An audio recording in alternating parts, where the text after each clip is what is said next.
I know what somebody else's role is. Employed. Not a grind runner.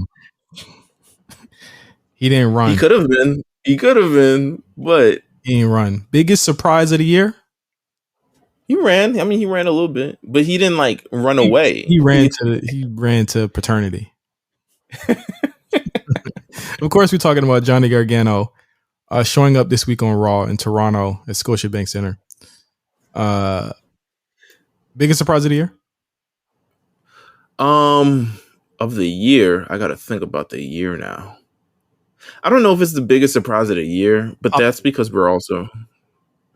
it was jarring for sure. Jarring has a negative connotation. Like, can you say shocking? Does jarring have a negative? No. Okay. Yeah. You're right. You're right. It was shocking because I just didn't expect it in that moment, but I did expect it to eventually come. I did always felt like Johnny Gargano, especially with Triple H back in the fold, was going to be back. It is what a month we've had on our hands. Yeah, what the fuck? The game done changed. The game is different now. It's completely different. They're playing a different game. Like I said before, no one was expecting this. This is like the big Joker, where it's like, okay, we're gonna bring all these people back, and they're gonna have that core. That core is there now. Meelz, you got the Ciampa, Gargano core. You've got people that have been in NXT for a minute. Also, Bianca is there now. Rhea is there now. Damian Priest is there now. Finn is also there. A lot of these people were his children. You know what I'm saying? And he was the guy who was booking them at their best. And now they're on Monday nights, Friday nights, being booked on a bigger, on a bigger platform. Gargano comes out, and we had to move this from the Raw section because this is just such a big conversation. We got to talk about it now. Talk about our feelings about it. He comes out third hour Raw right before the main event. Perfect, as Cornell said. Shout out to him. He said, "Go ahead." It was weird. It wasn't like right before the main event. It was actually, yeah, because they started the main event at fucking 10:30. Oh my god. It was right after usually things hit at that crossover hour mark. Mm-hmm. People are changing their channels. They're going from whatever show they were watching. That's why things happen at 8 o'clock, 9 o'clock, 10 o'clock. Boom. And when they used to have the overrun at 11 o'clock. This happened a little bit after that. This was like a 10-11 thing. Because I remember I was on my phone, not paying attention to Raw. There was this, I think prior to that, I forgot what match. So I get why you weren't paying attention to Raw. I OD wasn't paying attention. And then the music hit, and it still hasn't processed my mind until I looked up and I saw the Gargano thing. I was like, wow, holy shit. And he's receiving a massive pop from the crowd. And these people know who he is. Mm-hmm. Which I always felt the stigma had been, especially with Vince's thing, like, you build all this time in NXT, you do all these things in NXT, and then they change you completely to fit you in the WWE ecosystem, which isn't mad. It depends on how you're running your show. I mean, Vince McMahon is running the show however he wants to run the show. But you completely ignore the stuff that he did in NXT, and there's definitely place for that. I think in Vince McMahon's WWE, in terms of the ecosystem, something that's a lot more character-based. You need a character, and he wants to make sure it fits within the realm of his show, essentially the universe that he had. But Johnny Gargano being able to walk out as Johnny Gargano and get that massive pop, get that massive reaction, and kind of walk around and own the moment. It was a very Daniel Bryan-esque like flex to just kind of like walk out regular clothes, look around, nearly cry, come out and cut a promo in front of a big, healthy WWE main roster audience after never, essentially, he's appeared on the main roster, but really never having a moment on the main roster. Mm-hmm. It was big. This is big. This is massive, man. And this is a L for AEW, to be honest with you. You think so? You don't normally say that. You don't. I don't normally say. I think this is because it's they use. I think I don't know how good their negotiation skills are, but the things I was running people away was Vince McMahon, so they always had that Right. in their back pocket. Right. So with Triple H kind of like now in the fold, uh, they're going to have to be a true negotiator to be able to pull people to that side. And, But more than that, you had the opportunity to take what a lot of people feel as though is the heart and soul of that era. So you got Cole, you got Aleister Black, you got Andrade there, you got a bunch of like the cheap, you know what I'm saying? What people felt as though was one of the biggest eras, but you didn't get Johnny. Like you get Johnny, that's like, oh, well, they don't got him. You know what I mean? Like they got him, you know what I'm saying? Like he's the guy who was giving you 5-star matches, 6-star matches, 7-star, you know what I'm saying? Like he was breaking the Meltzer scale. And that's what people in AEW, they love.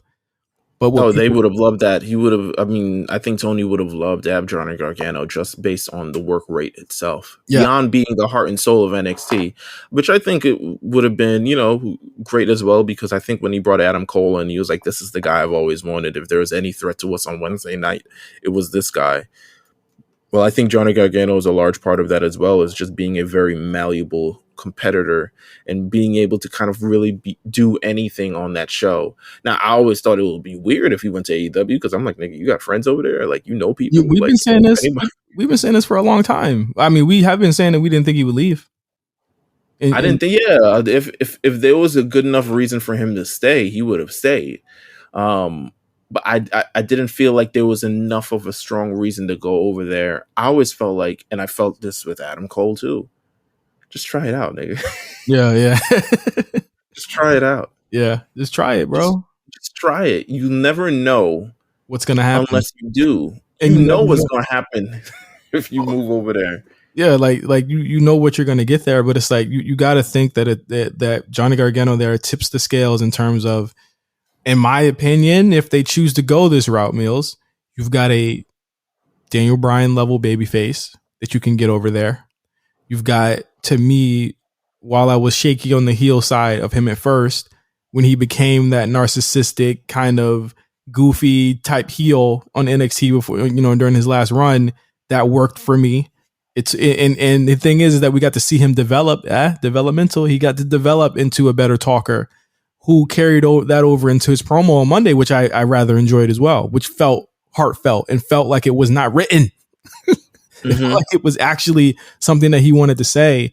And I think everything about this segment worked, right up, even the theory stuff worked. Theory part, yeah, even the theory stuff worked. I think theory is just a great, theory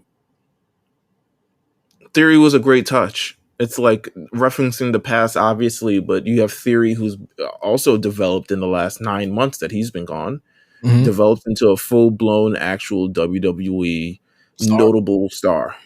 And they've got a story there. Yeah, and they've got a story there. And you know that when Johnny Gargano is on it, it's going to be good.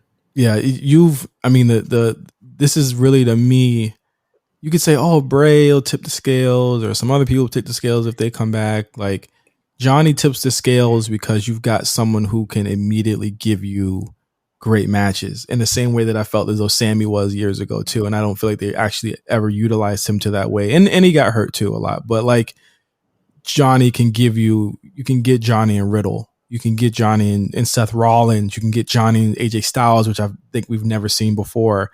Johnny and Drew McIntyre, which they ripped it up and evolved. They can do that again. You know what I mean? Like, there's just so many. Do you get 40-minute match Johnny at any point on this main roster? You don't need to.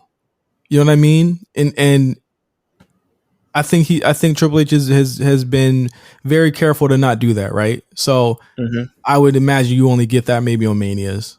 You know what I'm saying? Like, maybe Mania, you'll get that, but it's like, I would hope Mania Backlash or something. I don't know. Yeah, like I would hope that he has.